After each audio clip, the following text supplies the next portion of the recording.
Votre émission Appel sur l'actualité avec Orange Monnaie. La référence du paiement de factures via le mobile. Appelez-nous, exprimez-vous. 33 9 693 693 70. Juan Gomez.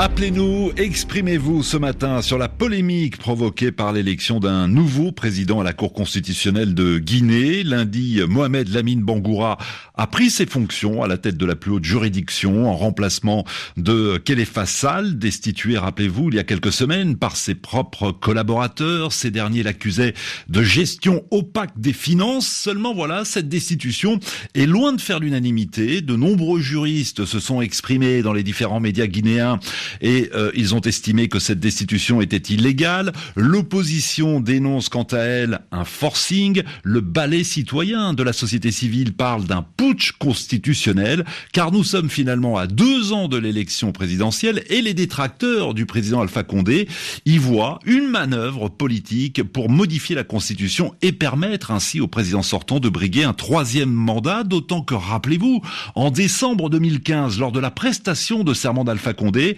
le désormais ex-président de la Cour constitutionnelle avait mis en garde le chef de l'État contre un tripatouillage de la Constitution. Alors faut-il y voir un lien de cause à effet? On en parle ensemble durant les 20 prochaines minutes. Vous continuez à nous rejoindre 33 9 693 693 70. Vos réactions également sur la page Facebook de l'émission. Par exemple, Abdoulaye nous dit que cette destitution et cette nouvelle nomination laissent planer le doute sur la volonté réelle du président de briguer un nouveau mandat.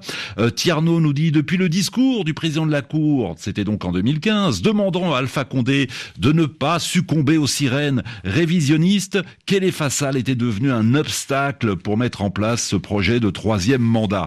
Abdel, bonjour. Oui, bonjour Anne. Vous êtes à Conakry. Est-ce que cette polémique est justifiée selon vous? Absolument, c'est justifié, Juan. Dans la mesure où aujourd'hui, selon l'opinion nationale aujourd'hui, Juan, cette Cour constitutionnelle n'a plus de crédibilité au vu de l'opinion nationale. Vous avez vu avant-hier, la passation de service du nouveau président de la Cour, Mohamed Lamine Bangoura. Donc l'ex-président de la Cour, Khalifa, il n'a pas assisté. Donc il a été installé par le ministre conseiller à la présidence chargé des institutions qui est M. Fofana. Donc il y a eu quelques représentants du gouvernement. Aujourd'hui, sur l'opinion nationale, il y a une velléité d'un 3e mandat du président Labique pour permettre au président Condé de briguer un 3e mandat. D'accord, mais donc, pour l'instant, Abdel, tout ça ne sont que des rumeurs et des supputations. À aucun moment, Alpha Condé lui-même n'a laissé entendre qu'il allait briguer ou déjà modifier la Constitution pour briguer un 3e mandat. Oui, absolument. Vous avez tout à fait raison. Mais il y a cette velléité de donner un 3e mandat au président Labique. Je pense qu'aujourd'hui, ce qu'on accuse à Khalifa Sall, ses conseillers collaborateurs, d'avoir fait une gestion opaque financière au sein de la Cour. Oui. Je pense qu'aujourd'hui, la Guinée dispose de la Cour des comptes. Cette Cour des comptes, c'est le président de la Cour des comptes qui est habilité à convoquer Khalifa Sall pour qu'il puisse se justifier, selon ses conseillers, d'une gestion opaque financière. Donc, c'est pas à ses conseillers de destituer Khalifa Sall. Donc, ce n'est pas. Vous dites Abdel, puisqu'il y a une Cour de comptes, les autres magistrats de la Cour suprême auraient dû saisir la Cour des comptes plutôt que de le destituer eux-mêmes. Et pour vous, cette destitution est donc tout à fait illégale. Illégal, absolument, parce que la procédure judiciaire est totalement violée. Absolument. Oui, enfin, ça c'est votre interprétation et l'interprétation d'un certain nombre de juristes. Tout le monde n'a pas la même lecture que vous, Abdel. Oui, mais bon, dans la loi, ce que la Constitution guinéenne dit, c'est à la Cour des comptes de convoquer le président de la Cour quand il est accusé de gestion opaque financière. Oui, enfin, vous dites que c'est la Cour des comptes, d'autres ont dit lorsqu'il y a un problème, lorsqu'il y a une crise au sein de la Cour constitutionnelle, il y a la Cour suprême, et c'est à la Cour suprême de trancher, et il faut consulter cette institution. Et donc voilà, donc on entend tout et son contraire quand même depuis quelques semaines en Guinée. On va donner la parole à Mohamed. Bonjour. Bonjour. Bienvenue sur l'antenne de RFI. Vous partagez l'analyse, le point de vue d'Abdel ? Je ne suis pas tout à fait d'accord avec le point de vue d'Abdel, parce que pour moi, le plus important, c'est de voir est-ce que le règlement intérieur de la Cour suprême, de la Cour constitutionnelle a été respecté. Si sur 9 conseillers, vous avez 8 qui décident que le président doit être destitué, et que c'est conforme à leur règlement intérieur, je ne vois pas pourquoi polémiquer là-dessus. Oui. Donc la polémique n'a pas lieu d'être, et en même temps, on a bien vu le tollé que ça a suscité. Il y a eu des manifestations, des sittings devant la Cour constitutionnelle. Pour avoir été en Guinée il y a une dizaine de jours, j'ai bien vu que tous les débats politiques, les débats sur l'actualité dans les radios locales ne parlaient que de cette affaire.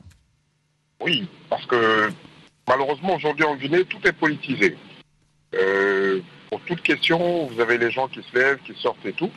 Et la Cour constitutionnelle, à mon avis, est une juridiction indépendante. Il y a ses règlements intérieurs. Et la question fondamentale, c'est de savoir est-ce que ça a été respecté. Tant que c'est fait, je ne vois pas pourquoi polémiquer là-dessus. Et surtout quand on parle de velléité de troisième mandat, je suis désolé, le président de la République jusqu'à aujourd'hui ne s'est pas exprimé sur cette question. Oui.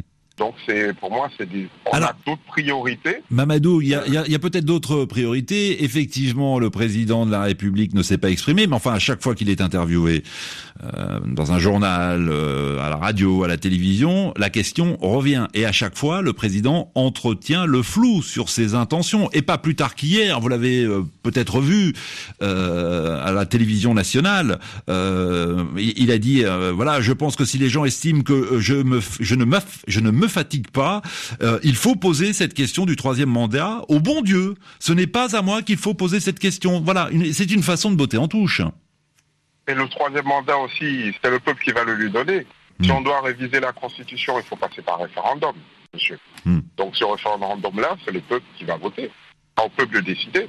Et je ne crois pas que le peuple guinéen, au jour d'aujourd'hui, serait prêt à donner un troisième mandat au président Alpha Condé. Ouais. Voilà. Bon, merci Mohamed. Bonne journée à Conakry. On reste dans la capitale guinéenne. Mamadou, bonjour. Bonjour Juan et bonjour à toute l'équipe de RFI. Et pour vous, il y a clairement une manœuvre politique derrière la destitution de l'ancien président de la Cour constitutionnelle. Oui, il y a une manœuvre, Juan, à mon avis, parce que le président Alpha Condé, depuis qu'il est là, cherche à entretenir, à fabriquer des institutions qui sont qui lui doivent en fait obéissance avant de prendre le décret qui confirme ce putsch au niveau de la Cour constitutionnelle. Il a bien reçu les autres présidents, les autres institutions républicaines. Ça n'a pas été dit clairement de quoi il a été question. Mais hier, par exemple, il était à la télévision nationale interviewé par des journalistes guinéens et le président Alpha Condé, lorsqu'il a été interpellé sur cette question, a déclaré qu'il ne se mêle pas des affaires judiciaires parce qu'il y a une séparation, mais il s'est permis de dire que la constitution de 2010 a été taillée sur mesure par des gens qui voulaient être à la tête surtout de cette cour constitutionnelle. On lui a demandé qu'est-ce qu'il pense des déclarations de ces hommes de droit qui affirment que c'est la Cour suprême qui devrait trancher. Il a déclaré que ce n'est pas vrai, ce n'est pas écrit. Oui, enfin, il a même dit, puisque j'ai ces propos sous les yeux, les propos ont été repris par la presse ce matin, presse qu'on peut lire, vous et moi, sur Internet. Il a même dit, s'agissant de la Cour suprême, c'est de la folie. La Cour suprême n'a rien à voir dedans. C'est de la folie de dire que le président veut enlever le président de la Cour constitutionnelle. Si demain le peuple veut changer la Constitution, la Cour ne fera que constater, voilà, un extrait des déclarations hier. Mais en même temps, à chaque fois qu'on interroge le président Alpha Condé sur la perspective d'un troisième mandat, il entretient le flou et qui ne dit mot consent d'une certaine façon. Donc il entretient lui aussi un peu la polémique finalement. Exactement, Juan. Et pour vous donner un aperçu sur ce que la Constitution dit par rapport à cette crise-là, l'article 102 de la Constitution guinéenne dit qu'en cas de crime ou de délit, les membres de la Cour constitutionnelle sont justiciables de la Cour suprême. Et donc, ce n'est pas à M. Alpha Condé de décider à la dernière minute qui doit faire quoi. Et le peuple guinéen a été clair en 2010. Oui, donc vous dites, pour revenir aux accusations concernant l'ancien président de la Cour constitutionnelle, il aurait fallu donc consulter la Cour suprême et lancer à ce moment-là une procédure de destitution, mais ce n'était pas donc aux magistrats de la Cour de destituer leur propre président. On repasse au standard, au 33 9 693 70. Bonjour Souleymane. Bonjour Juan. Comment réagissez-vous à cette affaire, à cette polémique? Écoutez, en fait, concrètement, qu'est-ce qui se passe? Il faudra qu'on apprenne dans ce pays à respecter les textes de loi. Il faut qu'on évite de tout politiser. Aujourd'hui, ce qui se passe, c'est que on a déplacé le débat dans la rue. Mais moi, ce que je comprends pas, c'est que le principal intéressé, jusqu'à aujourd'hui, n'a fait aucun recours auprès de la Cour suprême. C'est ça la vraie question. Mais qu'il se lève. C'est-à-dire que Khalifa Sall, qui a été destitué, se lève et saisisse lui-même la Cour suprême pour défendre sa cause. Mais voilà, aujourd'hui c'est ça. Parce que tout ce qu'on est en train de dire n'est que spéculation sur d'éventuelles velléités d'un troisième mandat. Pour le moment, la Constitution, elle est claire là-dessus. Troisième mandat, impossible pour le président Alpha Condé. Oui. Il est clair. Enfin, rien n'empêche de modifier une constitution. Écoutez, on peut organiser un référendum, la population peut être amenée à se prononcer pour ou contre. Écoutez, il peut toujours essayer. Les consciences sont là, il peut toujours tenter. L'auditeur avant moi vient de le dire. Impossible pour le moment, dans cet état, que le peuple lui octroie ce troisième mandat. C'est clair. Oui, enfin, le peuple, en même temps, chacun, il a ses partisans, peut-être une partie de ses électeurs souhaiterait un troisième mandat. Vous, visiblement, ce n'est pas votre cas. Sur la page Facebook, il y a Célou qui nous dit c'est un premier pas vers une modification de la Constitution. Mamadou voit dans cette destitution les ambitions d'Alpha Condé. Roger nous dit que le seul crime du président de la Cour constitutionnelle a été d'avoir la volonté d'empêcher la violation de la Constitution depuis son fameux discours catégorique lors de la prestation de serment lors du second mandat d'Alpha Condé. Au standard, qui avons-nous? Je suis un peu perdu. Abdoulaye, bonjour. Bonjour Anne, bonjour à tous les fidèles auditeurs de la Radio Mondiale. Alors vous dites que, au regard de cette crise au sein de la Cour constitutionnelle, tous les magistrats de cette Cour devraient démissionner. Effectivement, Juan, parce que, comme nous l'avons constaté, il y a eu trop de malversations financières. Commençant par cela, il y a également, la violation de la Constitution, parce que eux, ils n'ont pas respecté la procédure de destitution. Donc, pour moi, ils devraient tous démissionner à partir de maintenant, parce que la Cour constitutionnelle, c'est la Cour qui est là spécialement pour défendre les lois de la République, faire respecter la loi et faire respecter la Constitution. Maintenant, si c'est eux, entre eux, qui peuvent s'arranger pour seulement destituer le président en toute illégalité, je pense qu'ils devraient tous partir parce que c'est la meilleure des solutions aujourd'hui. Ouais. Il y a lieu de s'interroger sur les ambitions d'Alpha Condé, s'il souhaite véritablement briguer un troisième mandat, ou vous pensez que tout ça finalement, ce sont des rumeurs, des spéculations politiques lancées par l'opposition, qui est peut-être dans son rôle en alimentant de tels débats? Non, effectivement, Juan, parce qu'il faut s'inquiéter, parce que tout simplement, comme vous l'avez dit d'ailleurs tout à l'heure, Monsieur Alpha Condé l'en veut depuis très longtemps, depuis son fameux discours en 2015. Je suis d'accord, mais je vais dire également que le président et ses acolytes, en tout cas, ses acolytes l'ont dit il y a très longtemps que le président doit avoir un troisième mandat. Donc lui, il n'a rien dit. Après, lui, il ne dit rien. Il ne dit rien, mais quand on l'interroge à chaque fois, il botte en touche. On lui a demandé, par exemple, pas plus tard qu'il y a une dizaine de jours sur l'antenne de RFI de TV5, à l'occasion du 60e anniversaire de l'indépendance de la Guinée, mon confrère du Monde lui pose la question en lui disant: avez-vous envie de diriger les célébrations du 65e anniversaire de l'indépendance, donc dans 5 ans, en tant que président de la République? Il a dit: je n'ai pas à répondre à cette question.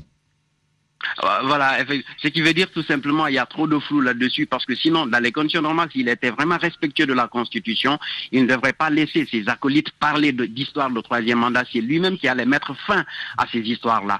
Donc maintenant, il y a des velléités, c'est clair. Maintenant, c'est au peuple de s'ériger, de ne pas accepter ce qui est en train de se passer. Alors Mokhtar vous écoute attentivement. Bonjour Mokhtar. Bonjour. Vous dites que cette polémique n'est pas du tout justifiée. Écoutez, c'est une polémique qui n'a aucunement sa raison d'être, puisque conformément aux dispositions de notre Constitution, le président de la République a, entre autres commissions, de veiller à la bonne marche des institutions de la République. Pour rappel, il y a eu une crise profonde à l'intérieur de la Cour constitutionnelle, crise qui a connu plusieurs péripéties et qui a abouti finalement à l'unanimité à l'intérieur de la Cour constitutionnelle, à la destitution de Maître Khalifa Sall et à l'élection de Maître Mohamed Lamine Bangoura. Alors, que voudrez-vous que le président fasse en pareille circonstance? En tant que garant des institutions de la République, il devenait impératif pour lui de prendre sa responsabilité conformément aux dispositions constitutionnelles de la République. Cela n'a aucun rapport avec une velléité de troisième mandat. Oui, enfin, mais Mokhtar, certains pourraient croire que les 8 magistrats qui ont voté contre leur président soient, on va dire, si vous me permettez l'expression, à la botte du pouvoir. C'est ce qui a pu être dit ici et là dans de nombreux médias. En réalité, le problème en Guinée aujourd'hui, c'est que quand le président intervient dans une situation, on l'accuse. Quand il n'intervient pas dans une situation, on l'accuse aussi. Alors, par rapport à la crise à la Cour constitutionnelle, s'il n'intervenait pas, on allait dire que c'est lui qui entretenait la pourriture, histoire de retarder l'évolution des institutions de la République. Alors qu'il intervient, on l'accuse aussi de vouloir mettre des gens à sa solde afin de faciliter ainsi poser troisième mandat, qui n'a jamais été exprimé, je rappelle une fois de plus. Oui, enfin, il ne l'a jamais dit effectivement, mais encore une fois, c'est important de rappeler, à chaque fois qu'il est interrogé, il botte en touche, et j'ai sous les yeux, et c'est ce que je fais depuis tout à l'heure, je cite ici et là ses propos lors de différents entretiens accordés à la presse. Il y a quelques mois, par exemple, dans le journal britannique The Economist, Alpha Condé a estimé que la limitation des mandats constituait un frein à la réalisation de nombreux et ambitieux projets des chefs d'État africains. Donc il voit que la limitation des mandats, c'est un frein. Donc voilà, qu'il le veuille ou non, il entretient la polémique et donne du grain à moudre, d'une certaine façon, à l'opposition. Il nous reste 3 minutes à peine. Bonjour Emmanuel. Bonjour Juan, bonjour à tous les auditeurs de RFI. On vous écoute. Bon, je crois que la décision de Khalifa Sall, à entendre les spécialistes en la matière et même les politiques, on pense qu'il y a des non-dits. Parce que la constitution guinéenne est devenue aujourd'hui la belle femme que chacun utilise en sa faveur pour défendre ses intérêts. Moi, je crois que cette décision n'a pas respecté la procédure parce qu'il n'appartenait pas au commissaire de la Cour constitutionnelle de se prononcer en espèces. C'était à la Cour suprême de constater le fait qu'il y a eu manipulation financière au niveau de la Cour constitutionnelle et de déclarer effectivement que la décision de Khalifa Sall. Ouais, mais enfin, hier soir, le président de la République a encore dit à la télévision nationale, la Cour suprême n'a rien à voir dedans. Je reprends ses propos. Oui, mais que le président de la République ait le courage de consulter ou même de regarder entre les lignes de la Constitution. Donc c'est pas facilement de dire que la Cour suprême n'a rien à voir. Ouais. Et alors, je vous fais réagir très vite aux commentaires de Moussa sur Facebook qui dit « Tous ceux qui pensent que le président Alpha Condé est derrière cette affaire se trompent. Ce changement à la tête de la Cour constitutionnelle n'a rien à voir avec un troisième mandat. » Et un autre auditeur qui nous dit tout ça... attendez, il faut que je retrouve... en substance, l'auditeur disait que la polémique est entretenue par l'opposition car l'opposition a peur du bilan d'Alpha Condé. Bon, mais pour mettre fin à tout cela, pourquoi ce mutisme du président de la République? Pourquoi ne se prononcerait pas qu'il ne serait pas candidat pour un troisième mandat, d'autant plus qu'il lui reste 2 ans? Donc qu'ils le disent, qu'ils disent directement tout de suite, non, je ne serai pas candidat, ou oui, pourquoi pas. C'est ça. Mais oui, c'est simple. Je crois que quand on se souvient de Moussa Dadis Camara, dès lors qu'il avait prononcé qu'il pourrait être candidat. Je crois que c'est de là où tous les plans sont venus. Oui. Le débat est loin d'être clos. Je vous interromps malheureusement, on est obligé de rendre l'antenne. Merci à tous de votre fidélité. Demain, on parlera de l'OIF, l'Organisation internationale de la francophonie. Qui sera secrétaire général de la francophonie? Ce poste, d'ailleurs, doit-il revenir à l'Afrique? On lancera le débat demain matin à quelques heures de l'ouverture du sommet à Erevan, en Arménie. Bonjour Caroline Paré. Bonjour Juan.